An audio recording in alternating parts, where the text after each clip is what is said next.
Olá, meu querido irmão, seja bem-vindo ao canal Estude Teologia. Eu sou Sérgio Matias. Que bom te encontrar aqui.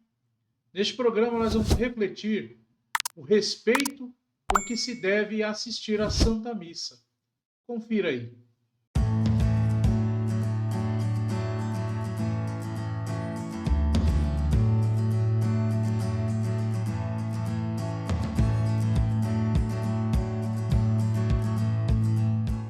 Falando do respeito com que se deve assistir à Santa Missa, o Concílio de Trento nos diz o seguinte: se somos forçosamente obrigados a confessar que os fiéis não podem exercer obra mais santa nem mais divina do que este mistério terrível no qual a hóstia vivificadora que nos reconciliou com Deus Pai é todos os dias imolado pelos sacerdotes, parece bastante claro que devemos ter muito cuidado para fazer esta ação com grande pureza de coração e também com a maior devoção exterior possível.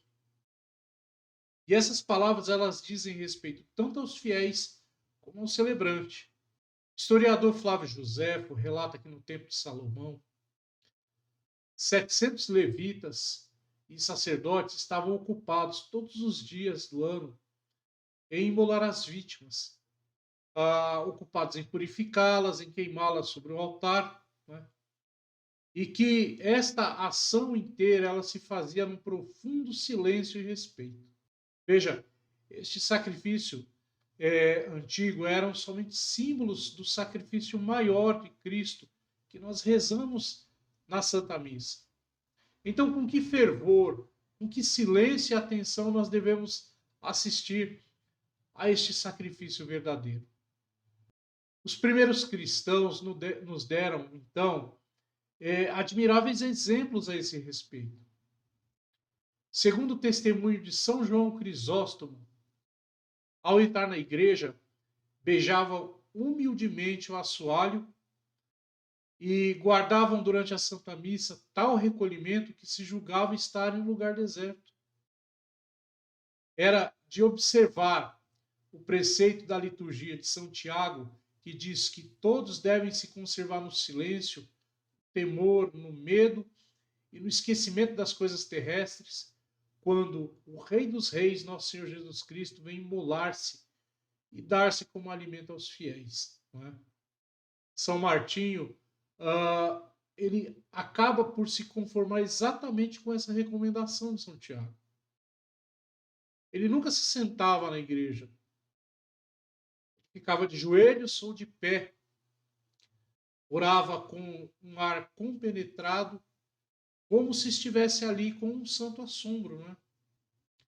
E quando as pessoas lhe perguntavam pela razão que ele tomava esta atitude, ele sempre costumava responder assim: como eu não temeria, visto que eu me acho na presença do Senhor Jesus.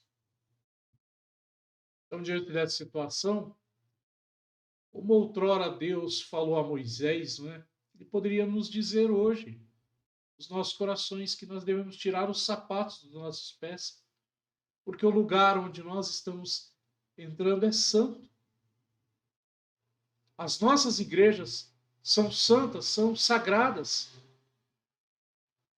Com tanta profusão, por causa das unções, das orações e das santificações feitas dia após dia pela oblação do santo sacrifício de Cristo. O rei Davi, não é?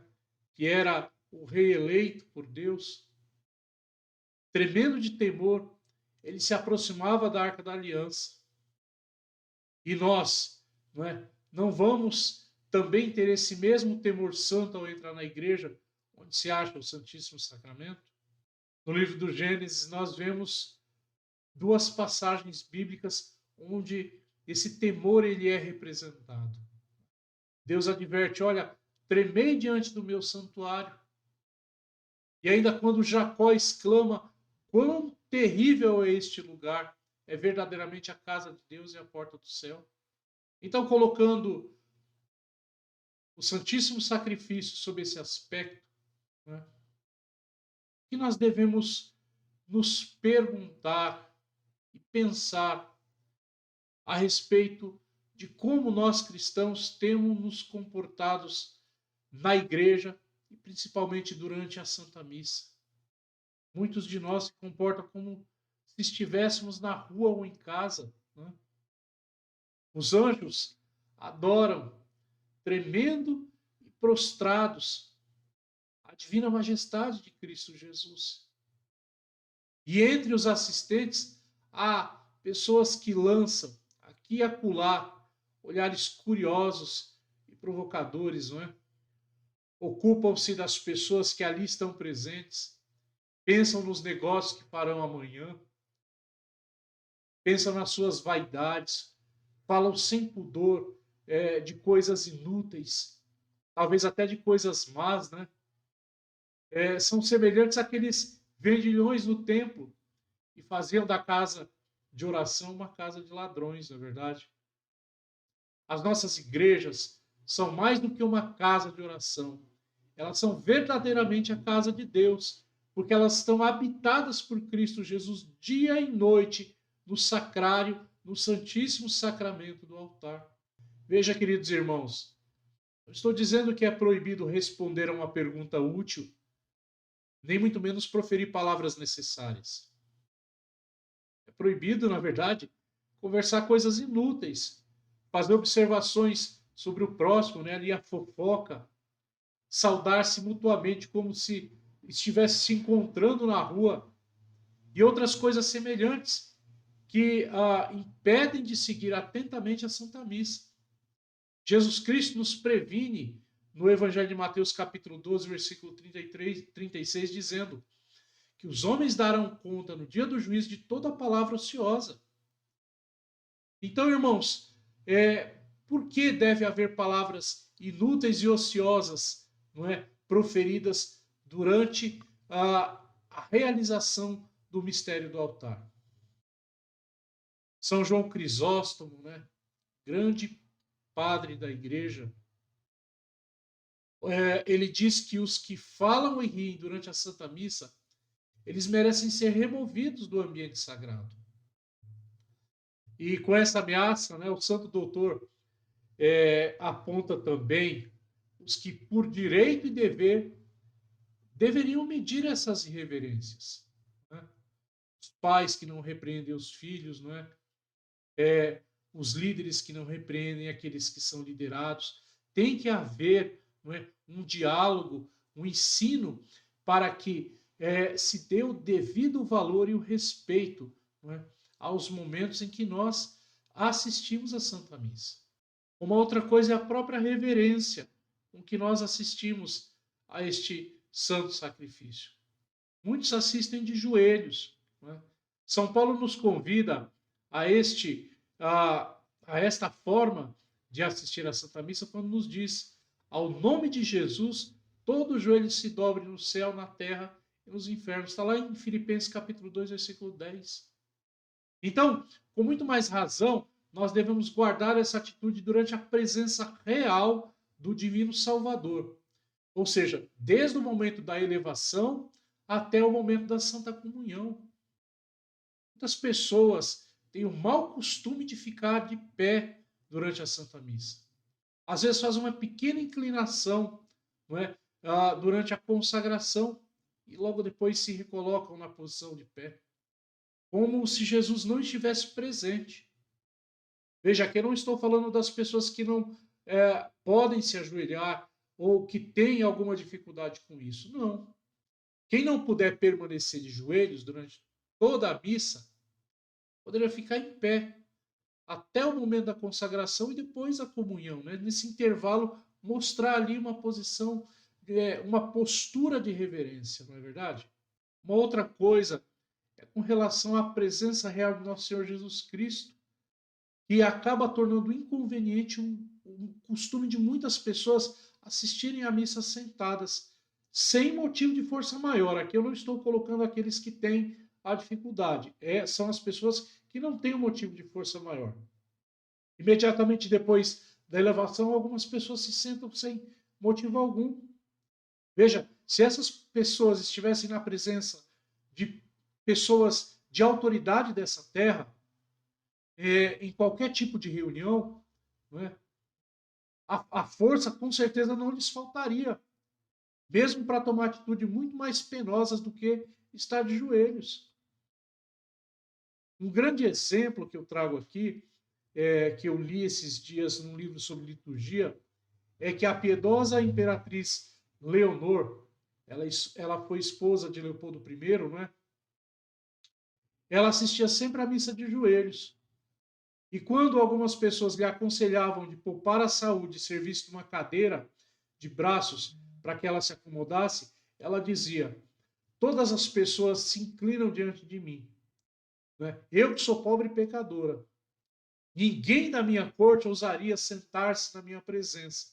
E eu, pobre pecadora, teria coragem de fazê-lo em presença do meu Deus e Criador? De forma alguma. E para terminar, não é, nessa reflexão, outro ponto é o reprovável abuso das vestimentas, né? Homens e mulheres, né, que vão à missa vestidos à última moda e às vezes até de forma indecente para um lugar tão santo, né? Na praia usa-se uma veste, né? No fórum usa-se outra, na igreja tem que se usar a veste adequada. Veja, essas pessoas não medem, né, a imensa dívida que contraem para com Deus. Essa é a realidade. Jesus Cristo, do alto da cruz, parece, né, confrontar esse tipo de ação, né, dizendo: olha, eu estou atado a esse leito, inundado com meu próprio sangue, coberto de chagas, para pagar o escândalo dos trajes inconvenientes que vocês estão utilizando. Né? O nosso amor para com o divino sacrifício e a santa comunhão, eles crescerão à medida, não é, em que nós compreendamos a excelência da Santa Missa e o tesouro imenso que nós lucramos assistindo a esta missa de maneira fiel. Mas é principalmente na hora da nossa morte que nós experimentaremos quanto o Senhor é bom para com aqueles que honram os sagrados mistérios do altar, ao passo que aquelas pessoas que são indiferentes e tíbias meditarão num amargo, mas inútil arrependimento o prejuízo que fizeram, não é? Nesse momento, aos seus interesses eternos. Então, irmãos, eu rogo, não é, que Deus, por nosso Senhor Jesus Cristo, seu único Filho e amado, e pela virtude do Espírito Santo, esclareça a nossa inteligência e nos fortifique, não é? Fortifique a nossa vontade,